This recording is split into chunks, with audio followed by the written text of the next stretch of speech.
Tujuan PSHT, Organisasi Pencaksilat Persaudaraan Setia Hati Ternate, didirikan dengan tujuan yang sangat mulia. Tujuan PSHT tidak hanya bersifat ragawi, melainkan juga bersifat rohani.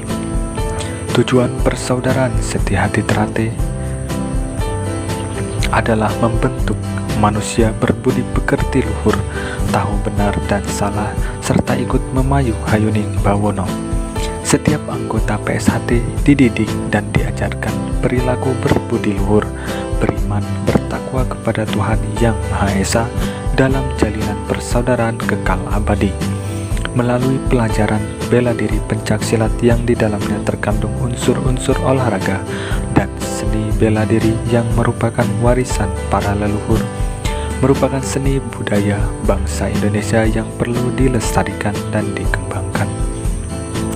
Persaudaraan yang diyakini, diajarkan, dan dianut oleh SH Ternate adalah persaudaraan yang tulus, ikhlas, menghormati, dan bertanggung jawab. Persaudaraan yang tidak memandang siapa aku dan siapa kamu, tidak dilandasi hegemoni keduniawian seperti derajat, pangkat, dan martabat. Juga bukan persaudaraan yang dibatasi suku, ras, agama, dan antar golongan, duduk sama rendah, berdiri sama tinggi. Tujuan PSHT berbudi luhur, membentuk manusia berbudi luhur, adalah membentuk manusia yang baik, di mana manusia yang baik kehadirannya mampu menciptakan ketentraman, keamanan, kedamaian, serta kebahagiaan lahir batin. Yang lemah merasa terlindungi dan yang kuat tidak merasa tersaingi. Manusia bisa disebut baik bila perbuatan baiknya lebih banyak dari perbuatan buruknya, walaupun selisihnya sedikit, karena tidak ada manusia yang sempurna lepas dari dosa dan khilaf kecuali para utusan Tuhan. Mereka memang selalu dijaga dan dijauhkan dari perbuatan-perbuatan tercela, agar dijadikan panutan, dijadikan tauladan bagi umatnya. Budi pekerti dapat menentukan nilai martabat manusia, dan bila ditilik lebih lanjut, berbudi luhur dapat dibedakan menjadi 4. Berbudi luhur kepada Tuhan. Kita sebagai makhluk harus yakin bahwa Tuhan menciptakan manusia dengan menaruh embrio manusia ke dalam kandungan ibunya, kemudian melahirkan ke alam dunia, lalu membesarkan dan memberikan nikmat yang tak terhitung dan ternilai harganya. Tuhan pula yang akan mematikan dan membangkitkannya nanti pada hari kiamat. Manusia selalu tergantung kepada Tuhan.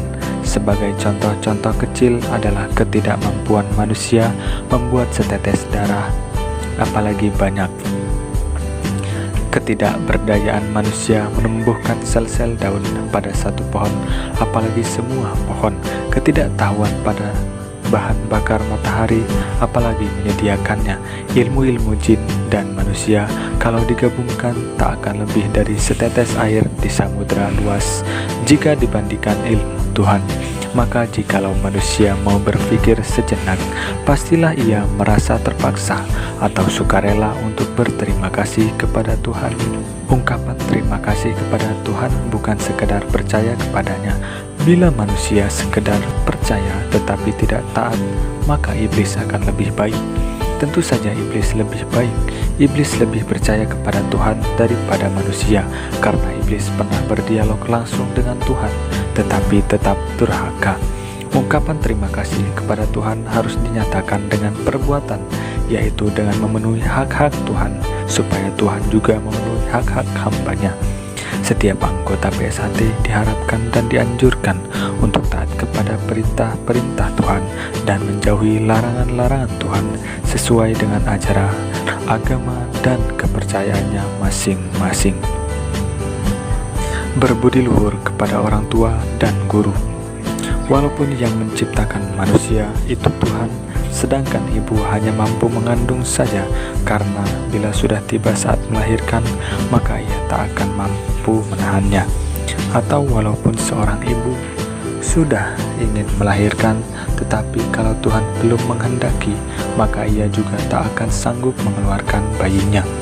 Bukti kekuasaan Tuhan ini yaitu adanya ibu-ibu yang melahirkan saat sedang di perjalanan ke rumah sakit atau pada saatnya tidak dikehendaki ibu itu. Namun demikian, jangan lupa bahwa ibu selalu menyambut kelahiran bayinya dengan rasa sakit dan darah. Bahkan kadang-kadang bayinya ditebus dengan nyawa satu-satunya.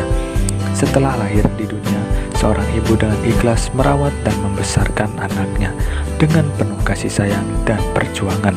Dikala sakit maupun dikala kesusahan, ibu selalu menemani dan mendampingi dengan kasih sayang. Dan setelah putranya cukup umur, maka ia menyerahkan kepada guru untuk memperoleh pengetahuan atau ilmu sebagai bekal dalam kehidupan. Maka dari itu, berterima kasih kepada orang tua dan guru wajib. Jasa-jasa mereka tidak dapat kita hitung dengan materi. Untuk itu hanya berbakti dan abdilah kita membalasnya. Berbudi luhur kepada diri sendiri. Sebagai sebuah individu, manusia wajib memenuhi hak-hak jasmani dan rohani dengan menjaga kesehatan, makan makanan yang baik dan halal, menghindari makanan yang haram, minuman keras, ganja, atau obat-obatan terlarang lainnya yang merusak saraf otak, sehingga diri pribadi selalu terjaga dari hal-hal yang tidak baik. Berbudi luhur kepada semua makhluk.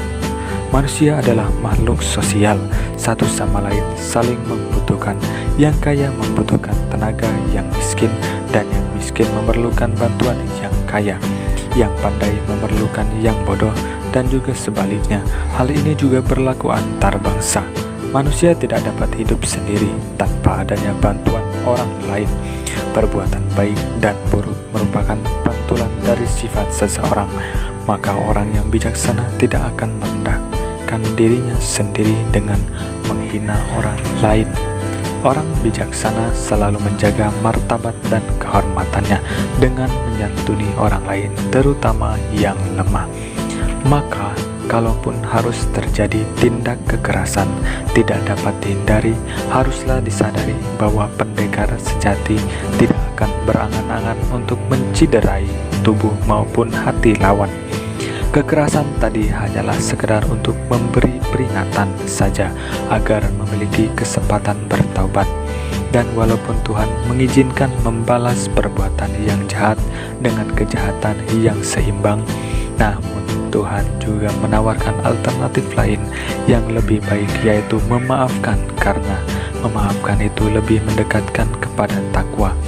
Untuk itulah dalam persaudaraan setia hati terate mengejarkan kripen atau teknik kuncian agar dapat mengalahkan lawan tanpa harus melukai, apalagi sampai membunuh. Saling membunuh tanpa sebab yang dibenarkan sangatlah berat sanksinya, apalagi sesama manusia. Untuk itu, menjaga perilaku sangatlah dibutuhkan sehingga kita bisa hidup saling berdampingan. Sedangkan contoh berbudi luhur kepada tumbuh-tumbuhan adalah tidak merusak lingkungan hidup. Bila menebang pohon di hutan, harus diadakan reboisasi atau penanaman kembali, sehingga keberlangsungan hidup dan hubungan manusia dengan alam tetap terjaga.